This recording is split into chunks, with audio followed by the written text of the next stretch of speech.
NFL season only not that about a couple weeks away. Preseason got underway last night. Bills and Titans. That was Hall of Fame game. Yep, boring ass game after the starters got out of there.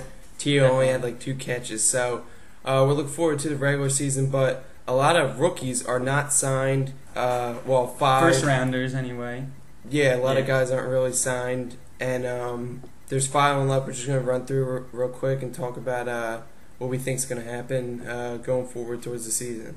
All right, the first guy that hasn't been signed yet, number 6 overall, Andre Smith, offensive lineman, drafted by the Cincinnati Bengals, and just heard a report that they're $7 million off in their trade negotiations, so that's not very close. Nah, I don't see him getting signed. I think a holdout's going to last into the season. It's possible. And I mean, a lot of teams, if they draft an offensive lineman, they'll use him the first year anyway. Yeah. Like he'll be the starter. So that's going to hurt them definitely. It's going to hurt his progress, and we'll see how it goes. He had a lot of promise coming out of Alabama, but then the combine and he dropped a little bit. He could have been the number 2 pick maybe, but they said that, I remember. But Jason Smith jumped right in there and went to the Rams, so he went down to the Bengals, and they need all the help they can get right now with Stacey Andrews going to the Eagles, and I don't even know who else really have not that many stars, I guess, on the line or any people that we know. Stars on their team, period.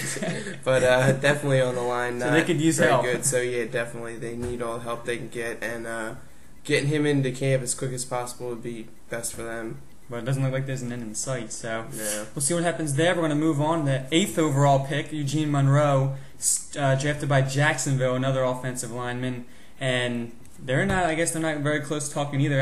I haven't heard really any reports on these two sides and getting a deal done, but they could definitely use the help as well. Jacksonville, definitely. David Garrard, Jones Drew, those guys could use a lot of he could use protection. Garrard can, and Jones Drew can use the help running, obviously. And Eugene Monroe's a big guy. He can definitely help them out in both situations, but I don't know. I don't know if they're going to get anything done before the season or preseason even starts. Yeah, I mean, we'll see, but he's a huge guy that's definitely would help protect David Garrard and blocking for Maurice Jones-Drew. It's really not a good thing he's not signed. It seems like there's two offensive linemen in the top 10 that aren't even signed. Seems like offensive linemen usually don't hold out. Too much. But he could play either guard or tackle, so we'll see how they use him. They'll probably use him at tackle most likely. I don't know why all these guys just sign. They want the money. They want a lot of money. They're drafted top 10, and yeah, I know. I don't know. I guess it's the economy or something. So we'll see what happens there as well. And we're going to move on to the 9th overall, B.J. Raji, number 1 defensive tackle taken in the draft by the Green Bay Packers. Also hasn't signed. Green Bay, their defense. Well, I know their cornerbacks are getting old. Their defensive line is. I guess it's alright. We don't really know too many people on there, but I'm sure some Green Bay fans would know their linemen. So, help Raji, obviously, a big run stopper. He can clog the hole, definitely.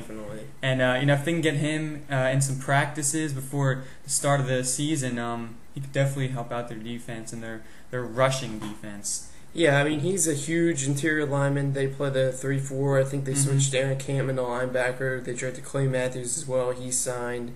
So Raji is he can get in the gaps. He's great at getting in the backfield, penetrating towards the quarterback, and he's just huge on that line. I think he's going to be huge on that line and be a big success for them. But they got to get him into camp and hopefully do some things this year. Green Bay's offense is really solid, but their defense, secondary is not bad, but I don't think their front seven is as good as it could be. Their defensive line I don't think it's too good, not too many big names on there, so we'll see what happens, but I think they definitely need to get Raji in there and get him signed as quick as possible, but I don't really see him signing too soon either because there's really no progress, it looks like, but we'll see.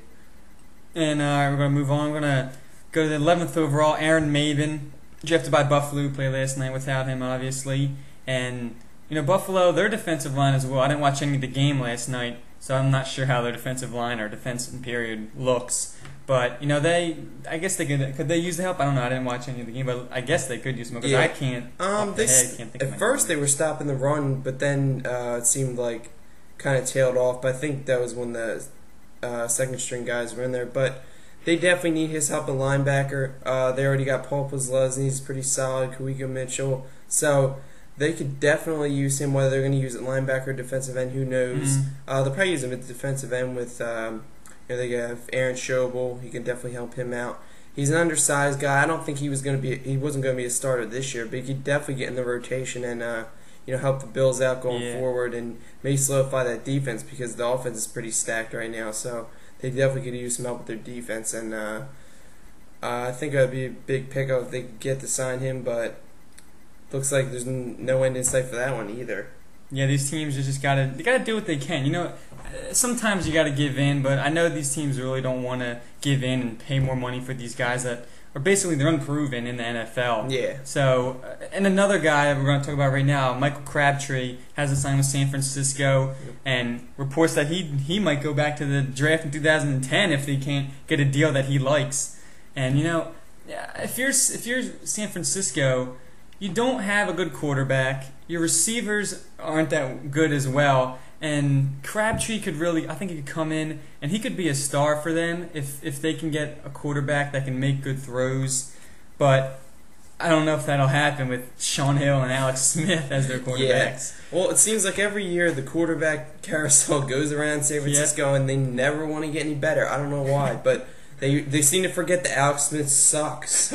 But they got him and Sean Hill in there. I mean, they could probably get him the ball, but if you have a guy like Michael Crabtree, it really opens things up. Yeah, I mean, I guess it seems like he's got a lot of people in his head. I know, like his cousin was saying that he, that's what he's going to do, but he hasn't actually publicly said that he's going to re-enter the draft. But we'll see how it plays out. But I don't know. Eventually, if I were the 49ers, I might give in and give him a little more. I mean, wouldn't go crazy, and it's kind of ridiculous that he wants top 3 pick money. Like, deal with where you were taken. That's not the way the world works. I mean, Jeremy Maclin was picked at 19, and he should have been picked in the top 10. Yeah. He didn't get top 10 pick money, so he just needs to deal with it. Shut up and get in there to camp and hopefully make an impact for the 49ers this year. Because they could use the help. All they have is really Frank Gore and Vernon Davis on their offense. And even Vernon Davis isn't very good. Yeah, they don't got anybody to throw to him. He's got some problems and issues, character issues. That he was sent back to the locker room.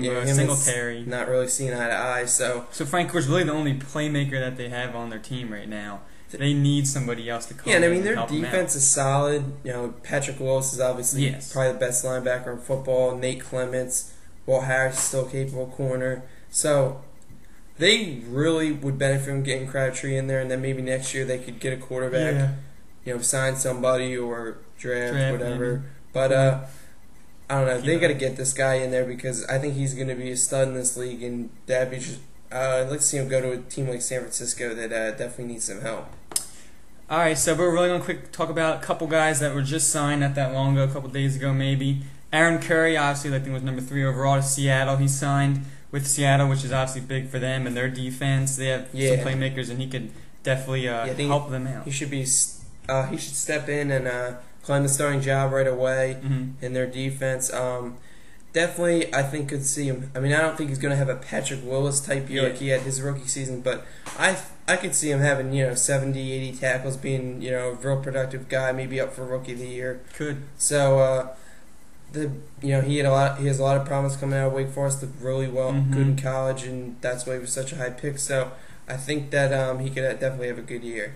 Yep, and one more guy that just signed, I think either yesterday or today, came out. Malcolm Jenkins signed with New Orleans, and they could obviously use help on their defense. Definitely in the secondary because they're who they have. I don't even know if they have Jason David anymore. I remember he was horrible. Yeah, they have some horrible people. Like Tracy Porter's a second-year guy. He's all right, but I really don't see much in their secondary, and I just that'll definitely help them out. Malcolm Jenkins was pretty good at Ohio State, so I mean we'll see what happens. Hopefully he gets in there for them. And I think they got Darren Sharper. Did they sign him? Someone signed him. I think they did.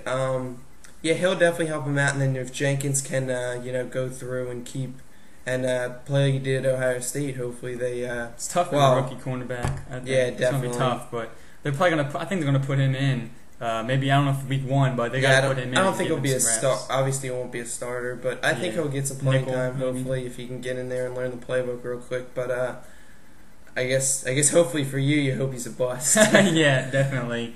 But no, we'll have to wait and see. Hopefully, I guess he'll be in practice this week, camp. Yeah, I'm sure definitely all these guys that are, just signed, will probably try and get in there as soon as they can. Learn the system as quickly as they can to get ready for the season. Yep. So that's it, guys. We'll be back. We'll see once the season starts. We'll see what happens to these 5 guys that haven't been signed yet. Yeah, especially Crabtree. Especially got to keep an eye on him.